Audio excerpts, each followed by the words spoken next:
شروع اللہ کا نام لے کر جو بڑا مہربان نہایت رحم والا ہے۔ اور تمہارا پروردگار ان سب کو قیامت کے دن ان کے اعمال کا پورا پورا بدلہ دے گا۔ بے شک جو عمل یہ کرتے ہیں وہ اس سے واقف ہے۔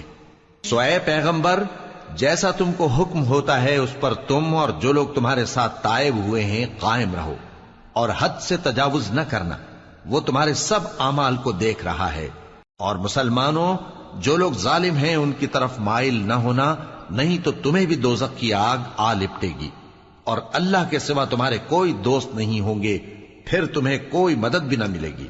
اور دن کے دونوں سروں یعنی صبح اور شام کے اوقات میں اور رات کی چند ساعتوں میں نماز پڑھا کرو، کچھ شک نہیں کہ نیکیاں گناہوں کو دور کر دیتی ہیں۔ یہ ان کے لیے نصیحت ہے جو نصیحت قبول کرنے والے ہیں۔ اور صبر کیے رہو کہ اللہ نیکوکاروں کا اجر ضائع نہیں کرتا۔ تو جو امتیں تم سے پہلے گزر چکی ہیں ان میں ایسے ہوش مند کیوں نہ ہوئے جو ملک میں خرابی کرنے سے روکتے؟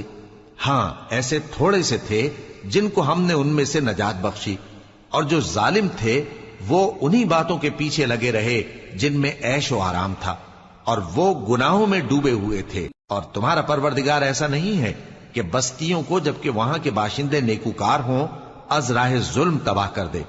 اور اگر تمہارا پروردگار چاہتا تو تمام لوگوں کو ایک ہی جماعت کر دیتا، اور وہ برابر اختلاف کرتے رہیں گے، مگر جن پر تمہارا پروردگار رحم فرمائے، اور اسی لیے اس نے ان کو پیدا کیا ہے۔ اور تمہارے پروردگار کا قول پورا ہو گیا کہ میں دوزخ کو جنوں اور انسانوں سب سے بھر دوں گا۔ اور اے نبی اور پیغمبروں کے وہ سب حالات جو ہم تم سے بیان کرتے ہیں ان سے ہم تمہارے دل کو جمائے رکھتے ہیں، اور ان حالات میں تمہارے پاس حق پہنچ گیا، اور یہ مومنوں کے لیے نصیحت اور عبرت ہے۔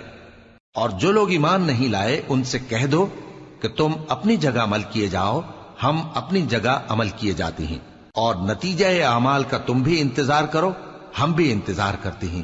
اور آسمانوں اور زمین کی چھپی چیزوں کا علم اللہ ہی کو ہے، اور تمام معاملات اسی کی طرف رجوع کیے جائیں گے، تو اسی کی عبادت کرو اور اسی پر بھروسہ رکھو۔